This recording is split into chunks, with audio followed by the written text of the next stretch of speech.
Bismillahirrahmanirrahim. Assalamu alaikum and welcome to Newsroom. I'm your host Omar Khalid. But today is the 30th of September 2024 and these are the stories that we will be highlighting during the course of the show. We'll begin, ladies and gentlemen, with the government's efforts as far as reining in tax evaders or tax evasion is concerned, those that we call non-filers. Now, the finance minister Mohammad Aurangzeb yesterday has announced the government's war on cash as part of a strategy to tap into over 9.3 trillion rupees in circulation and maximize revenue potential. He has talked about different mechanisms through which the government wants to do that. He talked about the structural reforms as well. He talked about what the country is doing and will be doing in order to move forward in the right direction and also to reduce the tax to GDP ratio. That and more will be part of our first segment. Our second story, ladies and gentlemen, concerns the sham elections in the Indian illegally occupied Jammu and Kashmir region. Now, we all know the second phase was held on the 25th. The third phase will be held tomorrow, that is the 1st of October, and then of course the results will be announced in the coming days. The fact also is that these elections have been called sham not by the people of not only rather by the people of illegally occupied Jammu and Kashmir, but also by many international and national organizations as well, and also the opposition political parties within India that called on the BJP for the policies that it has adopted in the held region, not since now but since quite a long time. The BJP also has a very small amount of candidates that it has fielded in the Indian illegally occupied Jammu and Kashmir region.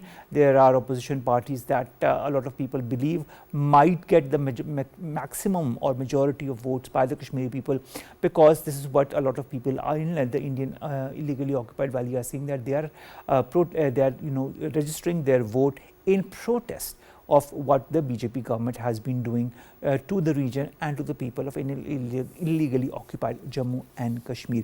This is going to be our second story. Then we are going to talk about dozens of migrants that are missing after a boat has sunk near the Spanish island of El Hierro, in which appears to be a deadliest such incident in 30 years of crossing between Africa to the Canary Islands. A lot of people are trying to migrate through illegal means through the sea to the Canary Islands or to other places across the world from Africa, and this is one of the most heinous of incidents that has happened.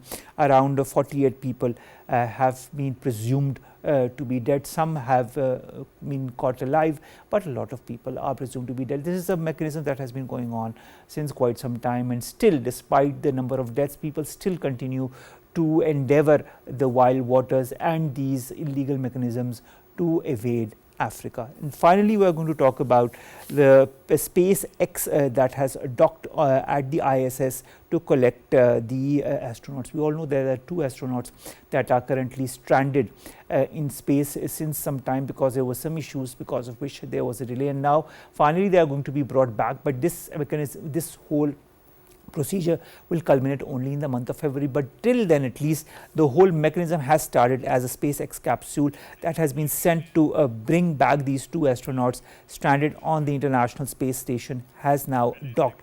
The Dragon capsule, which has 2 empty seats for Butch Wilmore and Suni Williams, has docked at 1730 hours Eastern time, and of course we all hope that they return to Earth safe and sound despite all the delay.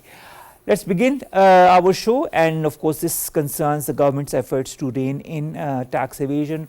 Here our finance minister has talked about a lot of important things concerning Pakistan's economy, how it is moving forward, what measures have been taken by the government. We all know that the IMF has also okayed the 7 billion tranche of the EFF, which was recently done, and they had already okayed it in July, but the board had to formalize this EFF, and now it has formalized a couple of days back, and now that this is also in its this is also a step in the right direction. The government is doing the needful in order to bring in the mechanisms so as to utilize this money to its maximum and also push our economy in the right direction. Many incentives have been taken and will be taken, and that is what our finance minister was talking about. Mr. Aurangzeb has stressed on the short-term pain of recent policy measures that would remain in place for most of the citizens, even as top corporations begin to benefit from the nascent macroeconomic improvements. He also said that the non-filers and the under-filers were evading taxes of around 1.3 trillion rupees at the individual level. He said we must declare war on cash if we aspire to join the G20. This is what Pakistan aspires to join in the coming years. He also stressed that it would be only possible if transactions are documented. He claimed that Pakistan's economy was potentially valued at more than 700 billion US dollars, double the current estimate of 325 billion US dollars, which is of course leading to over rupees 7 trillion in annual tax evasion. He said that we will ensure this documentation as we go forward. He also said that these tax evaders would not be able to purchase vehicles and properties. They will not be able to invest in mutual funds. They will not be able to open bank accounts. They will not be able to withdraw cash, and they will also face problems in handling deposits.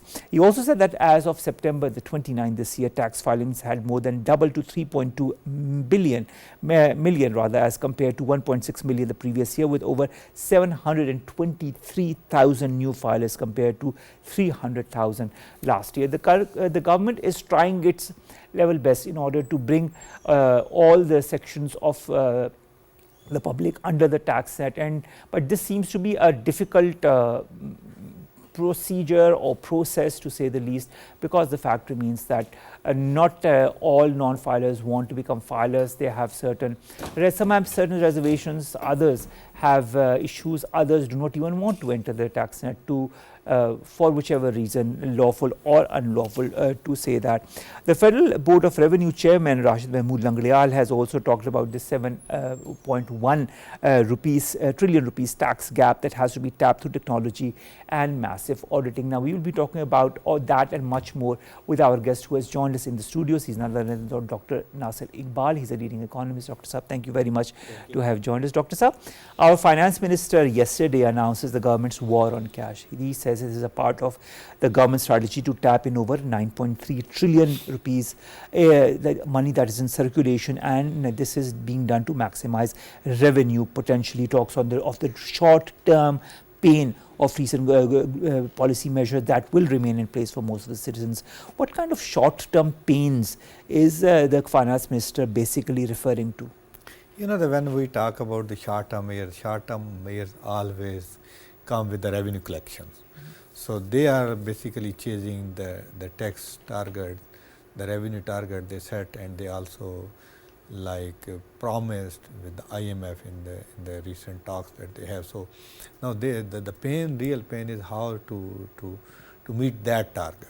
Because there is a shortfall, isn't there? Yeah, that's a shortfall. You know, and there are some news that in the last few days that the government would come up with a new strategy to bridge that gap. So what kind of measures that they are talking about? So definitely there are two measures. One is to maximize this through the tax revenue. So they are coming with the new tax measure. Probably that could be the easiest way. The second would be that again is a painful for some reason, that if they come up with a non-tax revenue from where they can get either sale of some receipts that they get from subsidizing earlier through utility store corporation and others, so they will reduce that subsidy. So these kind of this is some sort of a painkiller that we have to take in by any way. So they are on the right way, that we should feel that pain in a way that there would be a two type of strategy. One, as I said, they can chase this tax or the revenue side. The other would be the expenditure side.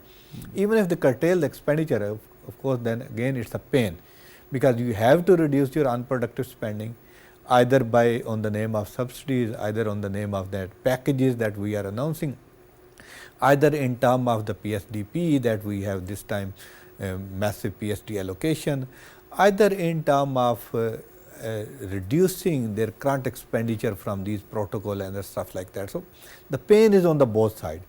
One, if we go for the tax revenue or the revenue side, we have to increase the taxes. Ultimately, it will hurt the business community, it will hurt the overall economic activities, it will undermine the purchasing power parity of the general people. But if we look into the other side, that is expenditure side, what we suggested that we should rather focusing on the one type of strategy, that is the revenue. We should also consider active measures, what I call the active measures on the expenditure side. So, we should rationalize our expenditure. You know that this time there is a lot of debate on how we can like ensure that the provinces would come up with their optimal strategy rather than the consumption based strategy or some sort of subsidies based strategy. So, these are all kind of pains, and we should feel this pain by any way, and we unless we did not realize that pain, we cannot materialize the ultimate goal of our stability or revival or prosperity. All those would only be materialized if we feel this pain and we try to harness the potential that we have through expanding the base. That would be a tough job, but we should go for that. On the other side, we should have to rationalize our expenditure. All right.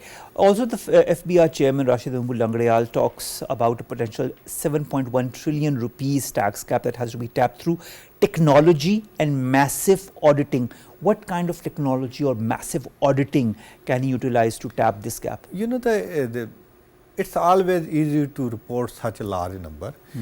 Earlier, like there are economists, those reported some number, then there are other studies that say that this is a gap, and even our development partner also highlighted this. But the real issue comes with the structure that FBR has. Are they ready to surrender their power and enable the technology to harness this entire potential? If yes, then probably the how technology would help us.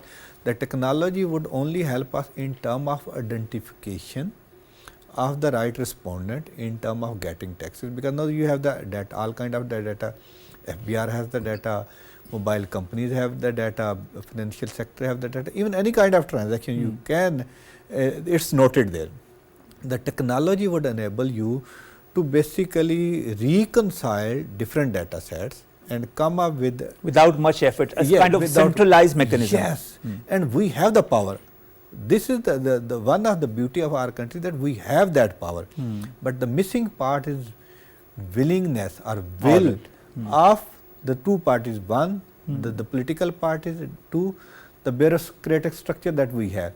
You know, whenever there is we heard about the reform within the FBR, there is always resistance within the system. And mainly from the FBR part, because they are creating rent through the use of these inspectors, through the use of these paper type of transaction. They create that type of rent, and they provide ultimately a way to ensure that there must be leakages in the system. All right. So, yes, it is easy with this technology, because globally it's one of the best way to give a confidence to common people. Look, I don't need to go into any office and the FBR inspector wouldn't come to me, because I am obliged to pay my taxes, and you have the system.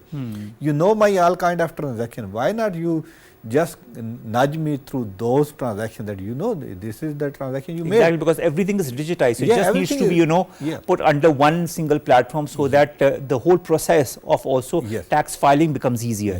For those who are wary of, taxing, filing their taxes because they feel it's too complicated. A lot of things would come through the trust deficit that we currently have. Once the common people and the trader and the businessman would have trust on the system that no one will basically cheat you, no one will harm you, the people are ready to pay taxes, and actually they are paying on the different head, on the different names. Of course. The entire nation. The sales tax, the different even taxes. Common people, even ultra poor, they are paying on the name of GST. If they are consuming a soap, they are paying a GST. So the tax is there. But there are leakages, there are system faults that we have to address. We have to plug and have to address. Also, the finance minister says that non-filers and under-filers are evading taxes of around 1.3 trillion rupees at the individual level. He says we need to declare war on cash if we aspire to join the G20. He also says that that could only be possible when the transactions are documented. He says we will ensure this documentation as we move forward, and he also claims that our economy was potentially valued at more than $700 billion US, double the current estimate of $325 billion US, which of course means there is a 7 trillion rupees in annual tax evasion. What kind of war on cash is the finance minister implying? You know, to me, like when we talk about the informal economy, there are some estimates that around 60%, and some say there are 70% is the informal sector. Even if you look into the Raja Bazaar, one of the prime example that we have. Even waste collection is such a huge informal economy. Entire transaction is on the it's out of the system. That, and interestingly, you know, they are like behaving like a barter system. So they are not making a real money transaction, but they are like making their transaction on receipts, on the barter system, that you come and you go. So that's what that they are talking about, that the entire system is out of documentation. You know, what we have suggested in many forum, and we also try to emphasize through PIDE platform, that the ultimate solution for this leakages, this whatever you call the cash emergency, cash war, and the documentation would be come through enabling environment. What kind of enabling environment? We suggested just reduce some taxes, just reduce, just eliminated those that where there is a cost of collection is much higher as compared to the actual cost, actual recovery from as a tax. So these are the leakages that even they knows it. The FBR knows it, that these are the areas where we are, the collection is nothing, but they are paying so much cost to document it. Just make it a easy system and allow people to start making a formal transaction, and once make it sure that there would be no black and white in the system. Currently, the filer versus non-filer create a division between the black and white type of thing, that if you want to evade, if you want to hide your money, come and pay us some additional amount, and the people are willing to pay that additional amount. But that's the not solution. And ultimately, the government realized that this is not the solution. But you know, Dr. Nasir, the fact is that there are a lot of people who, despite, even if we give them the necessary incentives or we start documenting it digitally, they will still not enter the tax net, because they do not want to pay the taxes. They want to, you know, keep all the money for themselves. The government has announced through our finance minister that tax evaders are not going to be able to purchase vehicles or properties, invest in mutual funds, open bank accounts, withdraw cash, or even handle deposits. The whole process is going to be made more difficult for them. Are such measures possible in the near future? I mean, would they be implementable? You know, we should be very rational when we talk about these things. These all measures would come when we talk about the formal sector. And if I have a mutual fund, I already paying my tax return. If I have international travel, most of the time all international travel already paying the taxes, and they are submitting their tax return. So the question is only for those are working in the informal sector. Are these measures are valid measures to convince them? You know, the real issue with us is the enforcement of any action, any policy. You know, today they announced that we have to register like all kind of point of sale. Through point of sale, we have to register all kind of trading, but they didn't succeed.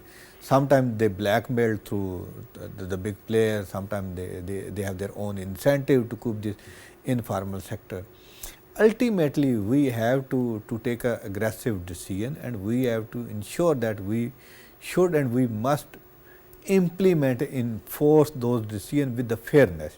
You know, whenever they start putting this, ultimately the FBR people would try to exploit on the name of these type of measures through different angle. So we have to minimize or eliminate that type of exploitation. Then ultimately we can enforce. Otherwise, these are the good wish list, but the real task is to implement these measures.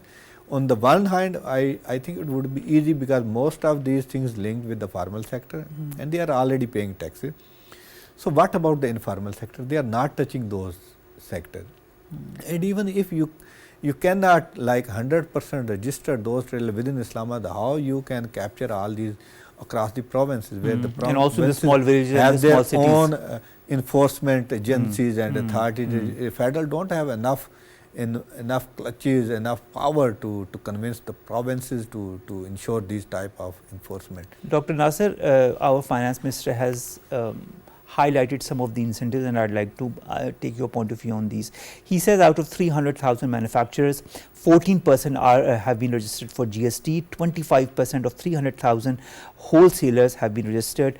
He says just to address this gap, where the government plans to register these businesses and implement a Know Your Customer scheme that is similar to the banking sector. He said digital checkpoints are also being set on sea routes to combat smuggling. He said 2,000 chartered accountants are being hired to improve the audit capacity of the revenue sector so that underfiling was identified, because that is also another issue. Then he talked about incentives for tax collectors, which will be improved to avoid their indulgence in corruption and accountability processes. How do you view these measures? How implementable are these measures? You know, when we talk about the reform, there is a one word that globally accepted, that this is a system. And whenever we talk about all these measures, we have to think about this tax as a system. It's not an individual identity, it's not an individual component that if we address one node and the other system would work. We have to take a very open-ended discussion on what are the issues at different nodes. You know, on the addressing issue from the one side, you give mobile SIM to everyone. Do they are addressing this issue? The question remains that there is another side that have some sort of lack of trust on the system. They are not believing on the existing system. They are trying to hide. But on the government side, still if they are incentivizing the FBR through these incentives, what kind of mechanism is working over there? You know, even they have a different intervention at the different points, but none of the intervention would work in that way that it will actually enhance the overall tax collection. Whatever revenue target we said every year, it's mainly inflationary taxes. That this is the inflationary impact. 10%, 20% is the natural growth of the taxes. Apart from that, we have some policy measure where we try to increase the tax rate on different items. So these are the two policy tools that we use over the period of time. And we need to maybe enhance those policy tools and also make things easier for the public, even especially those who are not filers. The question is that everyone should become under the umbrella of tax. And I think that is the whole crux of this discussion, and also previous discussions on that.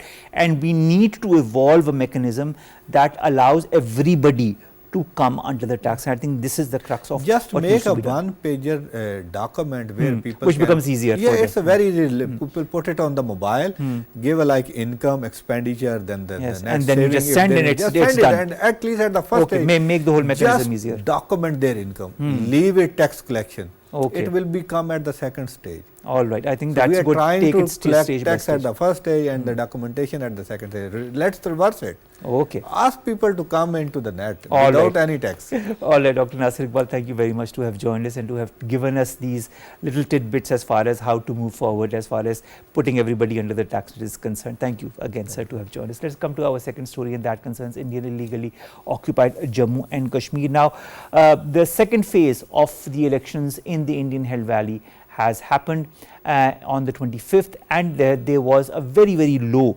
turnout as far as these elections are concerned. The Modi government is leaving no stone unturned to promote extremism and state terrorism in his third term, and we are seeing the examples of that in the Indian Hill Valley as well. The elections were held last time in the valley in 2014, and now it is 2024, so a 10 years gap was between the two elections. Despite that, a lot of people are protesting by not registering their vote, but a lot of people are also registering their vote in protest to the BJP government, to what their policies are as far as illegally occupied Jammu and Kashmir is concerned. Even at gunpoint in the second phase, Narendra Modi has failed to woo the conscious and proud people of the occupied valley in his favor. We've been joined by two guests to discuss the Indian elections, or the sham elections as many analysts call them, one in the studios and one online. In the studios we've been joined by Dr. Awais bin Wasi. He's a Kashmiri expert. Thank you very much, sir, to have joined us. And online we've been joined by Abdul Rehman. He's a research officer with CISS in Azad, Jammu and Kashmir. Let's begin with you, Dr. Wasi. Lowest turnout has been observed of 29.27% in the second phase of the so-called elections, legislative elections in the Indian held valley.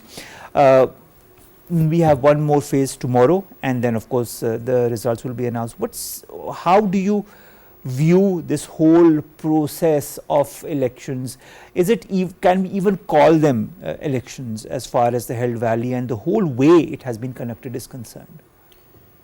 Thank you so much for having me on this important subject. As you have mentioned in your introductory remarks, that the second phase of the election that was held, and earlier the previous one, and now the Jammu and Kashmir, they are going to enter into the third phase. So I think that if we look back at the background of these elections, so only then we can understand the credibility of these elections and how fair these elections were. Number one thing, this is very important, is that this election is going to be held in an area which is one of the largest militarized zone in the on the planet. Number one, more than around 1 million military and paramilitary forces, they have been deployed over there. Second thing, in addition to that, there is a legal occupational framework that is also in place over there. For example, if you see the laws which are over there, and especially the UAPA, the cases registered under UAPA, out of the total cases registered in India, 37% cases are registered in occupied Jammu and Kashmir. So with this illegal framework, and the third thing which I think can better understand, that is the recent report of Amnesty International just days back, released by Akar Patel, who is the executive director. And he is of the view, rather he called on India to end this repression, and to end this ban on travel, and this ban on the people who are being they are being languishing in jails under UAPA and other black laws. And they have listed a number of individuals, human rights activists, students, and some mainstream politicians also. So in the jails there are 14 complexes of jails, and in 14 complexes the capacity that exceeds than the required capacity in those jails. So if you see this whole framework, and if you go back, the pre-poll rigging which BJP did through gerrymandering and through the giving domicile certificates to the non-Kashmiris, to the even not permanent residents, they were there. So if you see the whole context, so this whole process of polls, it becomes questionable. And India has been doing, this is not the first election that India has been doing it. If you see in the past history, since 1951, India has been doing the same. For example, in the very first election in 1951, there were 75 seats, and 75 seats, the total seats were given to National Conference. And then the next election in 62 and 67 and so on. So I think that this a kind of exercise, it raises serious questions about its integrity. The serious questions have been coming up since quite some time, in fact since the Modi regime, and even before that, as far as the whole legality of what is happening in illegally occupied Jammu and Kashmir is concerned. Abdul Rehman, I'd like to understand, looking at this whole process of so-called legislative elections in the Indian held valley, the way the turnout has been observed of 29.27% in the second phase, then of course a lot of people are also protesting, and their vote, they say, is a protest vote. Do you feel this is a reality check in some way for the BJP government, or do you feel that its policies are going to continue despite whatever happens, despite what the fate of the legislative elections are concerned? Thank you, Omar. Thank you for calling me to speak on such important developments in our region. Uh, the policies will continue. I truly believe it because uh, any such serious hindrance, there is no such serious hindrance to BJP right now in Indian occupied Kashmir or in entire India actually. But in the grand theatre of Indian democracy, the elections of Indian occupied Jammu and Kashmir are always staged like political spectacles of like the ones in ancient Rome, where the outward semblance of restored governance conceals a deeper philosophical irony, the illusion of freedom amid heavily militarized setting. And it is also reminiscent of Plato's shadows on the cave wall, which not meant liberation but the manipulation of perceived reality. So basically, BJP is manipulating the perceived reality. In the elections, the current elections, these are not more significant than local body polls with nominal powers, with the revocation of Article 370 and the subsequent downgrading of Jammu and Kashmir into the Union territory.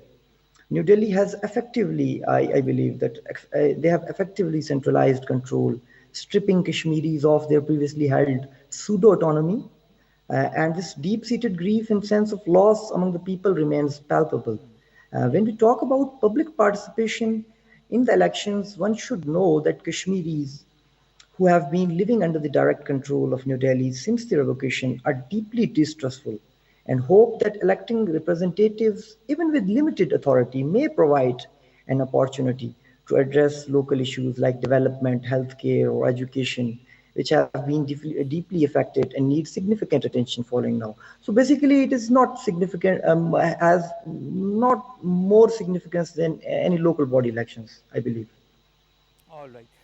Dr. Wasi, Mashal Hussain Malik also talked today about these same sham elections. She talked about the manipulation of demographic landscapes of the occupied valley. She talked about the farce of these elections for which India needs to be held accountable for its human rights abuses and committing war crimes in the valley. And she also calls on the UN international community to intervene and urge that the international community must not turn a blind eye to the Indian atrocities in the Indian held valley. What role can the international fraternity, can the legal fraternity play to expose this Indian election fraud at a global level? I think first of all we need to understand and we need to advance diplomatically and in the intelligentsia quarters also that these elections have nothing to do with the larger question of Kashmir dispute. And in the same direction, United Nations has also adopted a resolution in 1957 when India tried to project these elections as tantamount to the exercise of right to self-determination by the people of Jammu and Kashmir. So I think that needs to be cited and that needs to be advanced to strengthen our case that what is the legality or what is the status of these elections. About the second things about on legal front, what we need to do is, I think that this Kashmir issue is not just a issue of human rights, it has become an issue of international humanitarian law, and it should be declared, or the diplomatic lobby should be made to convince the concerned quarters that it should be declared as international armed conflict. And the war crimes which are being perpetrated in this region, they should also be projected in such a way so that the concerned bodies and the international community must pay heed to that. And secondly, about the United Nations resolutions, I think that this has been a misconception here in some quarters, that they have been of the view that these resolutions might not be as enforceable as some other UN resolution they used to be, for example in Iraq, in Afghanistan, in some other cases. I think this myth or this misperception needs to be dispelled, that these are the resolutions as enforceable as some other resolutions adopted in other conflicts. And the initiation of these resolutions have already been in place. For example, why, if these resolutions, if they were only recommendatory, so why United Nations Commission for India Pakistan was established? So it means to to implement these resolutions, to enforce these resolutions. So I think that, and then the gradual demilitarization and all these processes were there. So I think that this renewed focus with the focusing on this dimension, which I am focusing, that the binding aspect of resolution, that should be there, and concerned UN charter resolutions to be invoked, especially with regard to that since India and Pakistan, they have had the war-ridden history through three wars and low intensity conflict, and there were some standoffs between the two countries. They reached at the brink of war and keeping the nuclear wielding power. So I think that they are could be a serious threat to the not only to the regional peace but to the global peace. So I think that the relevant UN resolutions need to be invoked, and to the international community should be convinced for any conflagration or any disastrous implications which could emerge out of that. So I think that need to be done to focus on this legal dimension, so that the legal focus of this issue should be brought to the light. All right, Abdul Rehman, from the United Nations or the OIC, the other international organizations have also been supporting the Kashmiris' right to self-determination. In this very aspect, the OIC contact group on Kashmir has also reaffirmed it's a right for the Kashmiris people, legitimate right and struggle to for self-determination, and of course have rejected the Indian leaders' unwarranted claims over different regions. What role, in your point of view, could organizations such as the OIC play as far as settlement of this decades-old dispute is concerned? Okay, just adding to Mr. Wasi's point, I was reading about the ICJ verdict on Palestine, and I was feeling that a lot of things are common in the issue of in Israeli settlements, Israeli occupation, and Indian occupation in occupied Jammu and Kashmir. So we also need to study that case, and we can present a case similar like that in the ICJ regarding Indian occupation. Coming to the OIC, OIC is of course a very important organization with 50+ Muslim majority states. OIC can help right now in not more than any. It cannot help more than in democratic. Actually, we all need to first of all humanize this conflict, because I truly believe that there is a lot of space in Western societies which truly care about the human rights. So we need to humanize this issue, and OIC can be very helpful. And every one of us needs to play its role to peel off these constructive realities India is trying to forge, this smoke screen India is trying to forge. We all need to put our part. I am a researcher. My weapon is my pen, and I am doing it with my weapon. You are a journalist, and you have the power of media. You have to play your part with this media. And of course, OIC has its mandate, and a very important mandate right now. The very important issues of Palestine and Kashmir, these are the issues of Muslim Ummah, and of course they have to stand for it. All right. Dr. Wasi, the senior all parties Hurriyat conference leader Mirwais Umar Farooq terms the election as meaningless due to the manipulation of the Narendra Modi government. He also refers to what happened in August of 2019 and talks about the illegal actions, talking about the revocation of Indian illegally occupied Jammu and Kashmir special status by the abrogation of Article 370 and 35A, widespread arrest, amendments of the Reorganization Act, which have rendered the elected legislative powerless. Is the world cognizant of that? Are those Indians who are living outside of the Indian Held Valley cognizant of that? Is there a certain understanding as to whatever is happening under the guise of elections is totally contradictory to all legal norms? Exactly. These elections, I think that before I talk about these things, I want to refer some of the words used by the even pro-India parties, for example, mainstream parties, that they are saying that this assembly has now become meaningless rubber stamp, Omar Abdullah said. And Mahbooba Mufti, chairperson of PDP, she is of the view that this is reduced to a municipal committee, right? Same is the case, I think Congress chairperson said that murder of democracy. So with the exceedingly high administrative powers given to Lieutenant Governor, so their statements hold water that there is no power to the Assembly and to the upcoming Chief Minister. Again, what about the Indians and the international community? So I would like to bring about the self-contradictory move which India did, that is bringing some diplomats to Indian Jammu and Kashmir. True. If the just a couple of days if back, the matter is internal, if the matter is local law and order situation or the internal matter, what is the need to bring these 15 diplomats of 15 countries just to give this false image of what exactly these elections represent? There are other states also.